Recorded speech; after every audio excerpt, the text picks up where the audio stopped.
best local sports coverage. KJCT 8 Sports.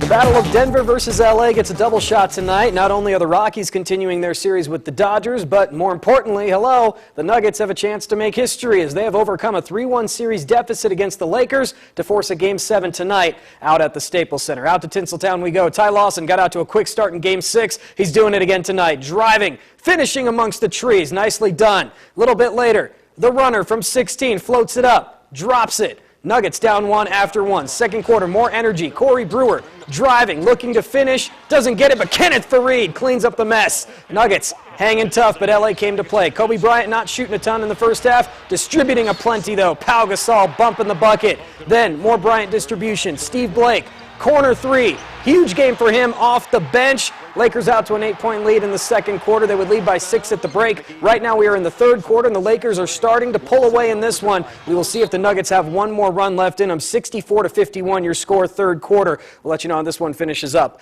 tomorrow. As for the Rockies taking on the Dodgers, Juan Nicasio holding them scoreless through the first 4 innings, but Dodgers break through in the 5th. Juan Uribe, the bloop to center, that drops for a hit. Andre Ethier hustling around from second. He will come in to score. Dodgers take a 1-0 lead. Now, for informational purposes, most of you from the Denver or Colorado area know that Denver is a mile above sea level, but what many of you don't know is LA is only 388 feet above sea level. Troy Tulowitzki learning that the hard way. He crushes this one to straightaway center. However, it just dies at the track. A long out. Maybe that gets out at Coors Field. Maybe not. We'll never know. Either way, Dodgers hang on to win. 2-1 is your final. Back locally, let's stick with the Diamond, where today 10 Western Slope teams hoping to begin their march toward a potential state title this afternoon with their district tournaments, 4 of which we're playing right here locally. So let's get started with the team that rebounded from a very down year in 2011 to nearly win another league title in 2012. I'm talking about the 7th-seeded Montrose Indians. Welcoming in 26th-seeded Glenwood Springs, trying to jump on them early,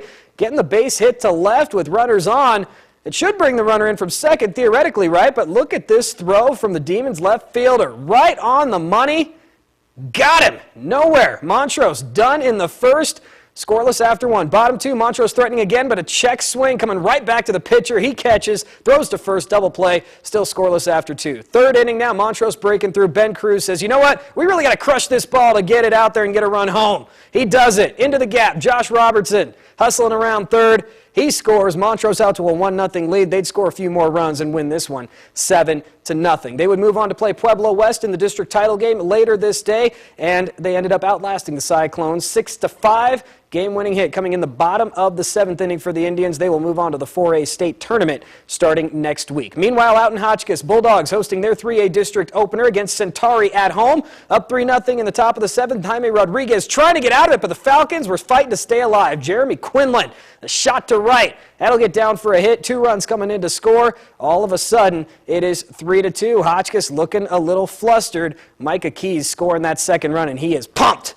Rodriguez, though, settling down. Next batter's Travis Thomas. He gets him swinging to end the game. Hotchkiss hangs on for a win in Game 1, 3-2. The final, they would move on to face the winner of the next game between Olathe and Peak to Peak. So let's see who got it done.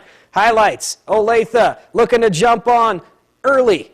Bottom 1, 2 men on. Willie Corey showing you why he batted over 500 this year. That drive to left center gets down into the gap and over that little hill all the way to the wall. That'll bring in 2 runs. Olathe out to a 2-0 lead. Peak to Peak came to play, though, early on. Garrett Bride at the dish and a great piece of hitting. Poking that one the other way. That'll carry over the right fielder's head. That'll bring in Brian Goody.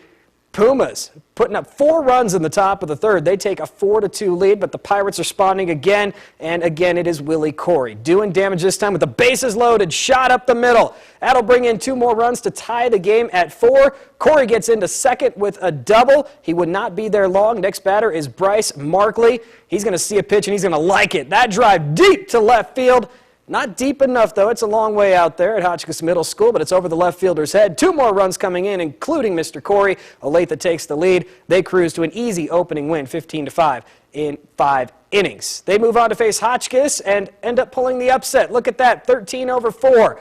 Pirates beating the 4-seeded Bulldogs 6-2. They move on to the state tournament next week in the 3A classification. We'll have more on this shocking development later on next week. Other scores from around the area. Another shocker out in Rifle today. The 3rd-seeded Bears going down at home 6-0 to Weld Central. Meanwhile, Grand Junction shut out in Arvada today against Ralston Valley. And as for Fruita Monument, they are also shut out 3-0 by Dakota Ridge on the road. Drew Bridges' stellar high school baseball career comes to an unceremonious end. And Palisade, they and Lewis Palmer, they were both shut out because of the weather. Postponed because of some bad weather out there in Evergreen. They will play this one tomorrow instead. All right, and that is a look at sports. We are back after this.